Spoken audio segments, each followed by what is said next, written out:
Bonjour, je suis Didier Mazier, je vous souhaite la bienvenue dans cette live session d'Ibis TV où nous allons nous intéresser à Photoshop. Nous avons ici un personnage qui se trouve devant un paysage. Notez qu'il y a un filigrane parce que c'est une photo que nous avons été chercher sur Google Images et donc par conséquent elle est protégée. Ne volez jamais d'images sur Internet. Ici, il s'agit d'un objectif qui est éducatif et à titre d'exemple, nous pouvons donc le faire. Et nous voulons que ce personnage se trouve devant un paysage qui va être un petit peu comme s'il y avait un rideau d'eau, une distorsion dans le continuum spatio-temporel. Voyons donc comment nous allons procéder. Vous vous doutez bien que pour commencer, il va falloir afficher la palette des calques et dupliquer cet arrière-plan une ou deux fois pour pouvoir pratiquer les manipulations que nous voulons pratiquer sans altérer l'image originale. Nous allons donc faire commande J sur Mac ou CTRL J sur PC deux fois et puis nous allons commencer par sélectionner notre personnage. Nous allons pour ce faire utiliser cet outil de sélection rapide. Nous n'avons pas besoin d'être extrêmement précis puisque nous voulons travailler vite. Et nous allons non seulement sélectionner notre personnage, et puis nous allons sélectionner également tout ce qui se trouve au premier plan, c'est-à-dire ce magnifique rocher. Si vous voulez faire les choses très bien, vous allez ensuite cliquer sur sélectionner et masquer de manière à améliorer votre contour en faisant à nouveau commande J sur Mac ou CTRL J sur PC. Vous voyez qu'il se trouve maintenant sur son propre calque et que l'on va pouvoir travailler séparément le calque du fond.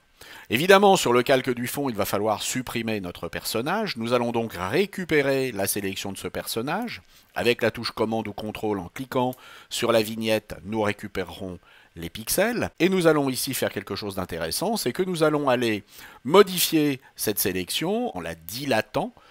Et nous allons la dilater par exemple de 10 pixels. Nous allons ensuite remplir cette sélection avec le contenu pris en compte, ce qui va nous permettre d'éjecter notre personnage. Le résultat va pas être terrible, mais on s'en fiche puisque de toute façon nous allons tellement faire de diffraction dans l'image que ça va fonctionner très bien. Pour modifier ce paysage, nous allons d'abord faire un clic droit et transformer notre calque en objet dynamique de manière à appliquer des filtres qui vont pouvoir être modifiables à tout moment. Nous allons donc maintenant ici chercher un filtre de déformation. On peut tout à fait travailler avec le zigzag.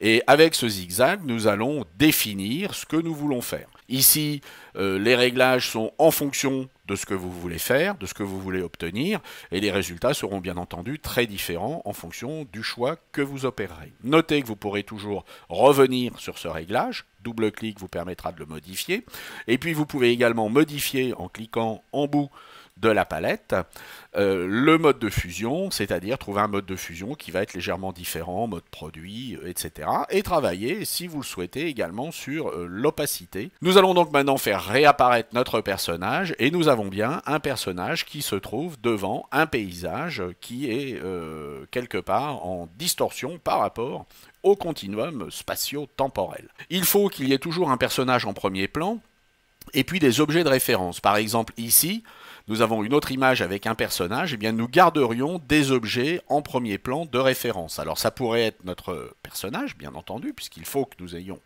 un personnage. Nous pouvons également ajouter un des poteaux qui se trouve sur le côté, et je vais pouvoir également ajouter également ce poteau.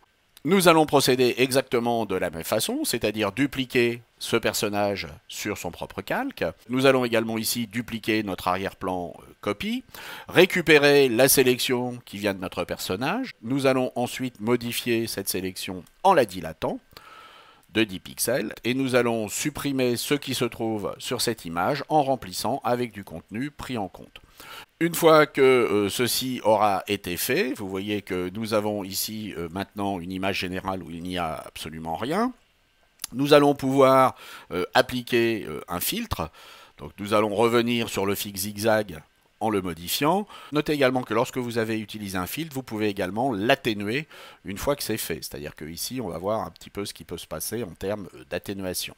Donc même si on n'est pas tout à fait en mode objet dynamique, on va quand même pouvoir s'en sortir. Et puis on va faire apparaître notre personnage qui se trouve devant cette rupture du continuum. Et vous voyez qu'on a toujours besoin d'avoir des éléments de référence au premier plan qui vont nous permettre de montrer qu'il y a une différence et qu'on se trouve réellement devant un rideau qui peut être un rideau d'eau ou une diffraction quelconque. Voilà, c'est tout pour aujourd'hui. J'espère que cela vous a intéressé et puis surtout que cela vous sera utile pour vos créations graphiques.